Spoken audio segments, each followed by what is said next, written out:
Load balancers. They are the absolute unsung heroes of the internet. They're the critical component that keeps your favorite apps from completely crashing. So today, we're doing a deep dive to really understand how they work and, more importantly, how you should be talking about them in a system design interview. So let's just start with a really high-stakes question, one that every single system architect has to answer. You've seen the headlines, right? A major service goes down right during a huge event. What is actually happening under the hood? Well, to really get the solution, we first need to diagnose the problem. And honestly, it all comes down to a classic digital traffic jam. Okay, picture this. Every single user request from all over the world is being funneled into one single machine. Now, it doesn't matter how beefy that server is. Eventually, it's just going to get overwhelmed. Requests will start to time out, and pretty soon, the entire system just grinds to a halt. This right here is the classic bottleneck scenario. So how do we fix this mess? Well, enter the hero of our story, the load balancer. You should think of it as the ultimate traffic manager for your entire application. It's there to prevent chaos and just keep the data flowing smoothly. Its main job is, it sounds simple, but it's incredibly powerful. Just distribute all that traffic across multiple servers. And this one function is the key to both scalability, handling more users just by adding more servers, and high availability. Because if one server fails, the others can pick up the slack. It completely eliminates that single point of failure. This diagram shows the core idea perfectly. A request comes in from a client, but instead of hitting a server directly, boom, it gets intercepted by the load balancer.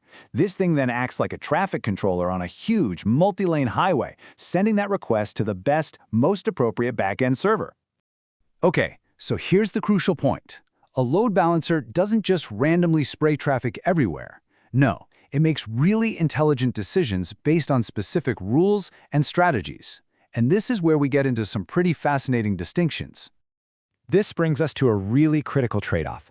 You've got Layer 4 load balancers that operate at the transport layer. They are blazing fast because they only look at IP addresses and ports, just blindly forwarding packets. But then you have a Layer 7 load balancer, which is way, way smarter.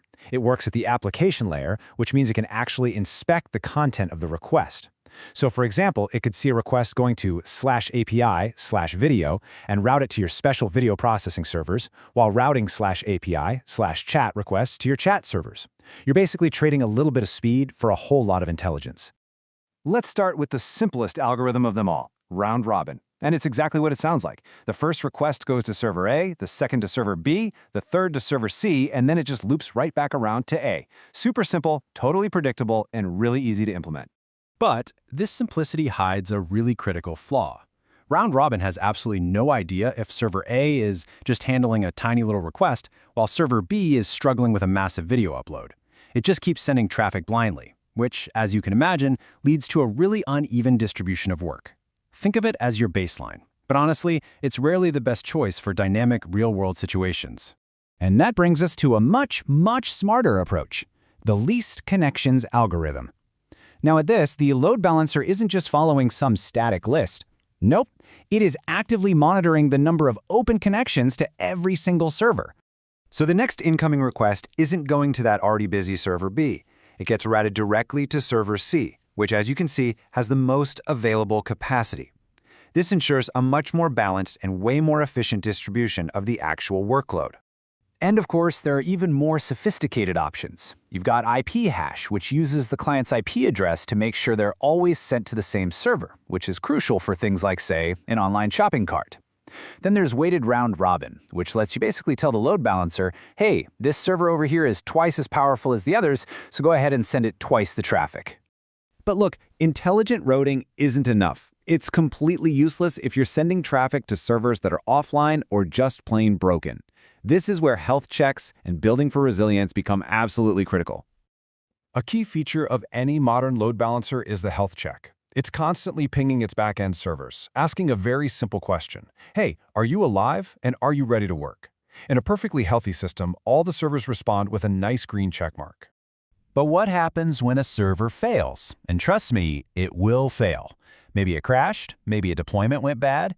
The health check immediately detects that failure. It gets no response back, or maybe an error response from server 2. And this right here is the magic. The load balancer instantly marks server 2 as unhealthy and just takes it right out of the rotation. All the new traffic gets automatically rerouted to servers 1 and 3. And for the end user, nothing happened. The service never went down. This is the absolute foundation of high availability. Now, let's talk about an important exception to the rule. Sometimes you need a user to stick to one server. A great example is keeping items in a shopping cart. This is called a sticky session. But here's the trade-off. By pinning a user to one specific server, you can totally disrupt that nice, even load distribution we were just trying to achieve. It's a classic battle between statefulness and scalability. Okay, now let's scale this whole concept up. We've been talking about a single load balancer and a few servers, but what do the architectures at places like Netflix or Amazon actually look like? Well, they are operating on a completely different level. For these massive systems, you'll see redundant load balancers. And why is that? Because if your one load balancer fails, your whole system is down. You also see things like global load balancing, which can detect if a user is in Europe and route them to a European data center, which dramatically reduces lag for them. So, after all that, how do you package all of this knowledge into a concise, impressive answer during a high-pressure system design interview? Let's distill it down. This is such a powerful statement for an interview.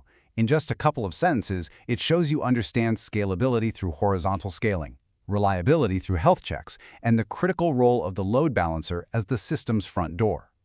But to really stand out, you have to talk about the trade-offs. Mentioning these shows a much more advanced level of understanding. It shows you're not just listing off components, you're actively making design decisions and weighing the pros and cons, which is exactly what a senior engineer does.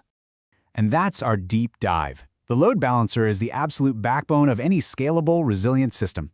But the final thought I'll leave you with is this one. What happens when the load balancer itself becomes the bottleneck? As the slide suggests, this leads to even more advanced patterns. Understanding these components and all their trade-offs is just non-negotiable for building modern software.